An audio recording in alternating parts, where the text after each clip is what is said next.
দেখি এখানেই রেয়াজটা সেরে নি। শুনেছি এখানে রেয়াজ করলে নাকি নিজেকে সিঙ্গার সিঙ্গার মনে হয়।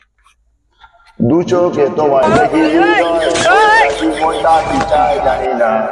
কে বলো তো হেড়ে গলায় দুবেলা গান গাইছে কেন? কি জানি, লোক তো দেখতে পাচ্ছি না, কে গাইছে? জানি না, আমি কিছুতে বুঝি না। কোথায় বলো তো গান গাইছে? কে জানে হেরে গলায় এরম গান গাইছে? এ ভিতরে নয় নয় তো। তো? ভিতরে দেখ দেখি। ও মাই তো সুমন। এই, তোমরা এখান থেকে যাও তো, আমি এখানে রিয়াজ করছি। শান্তি করে রিয়াজ করতে দেয় না যত সব। দেখ হচ্ছে হেরে গলা নি। এইখানে এর ভেতর ঢুকে? হ্যাঁ, এখানে সিঙ্গার সিঙ্গার মনে হচ্ছে এর ভেতরে। হ্যাঁ, তোর যারা লোকের ঘুম হচ্ছে না বাড়িতে, বেরো ওখান থেকে। আমি যাবো না এখান থেকে, তোরা যা, চল ভাট। ও খেপা আছে, চ। ও থাক, বোনার সাথে কামড়ে মেরে ফেলে দি।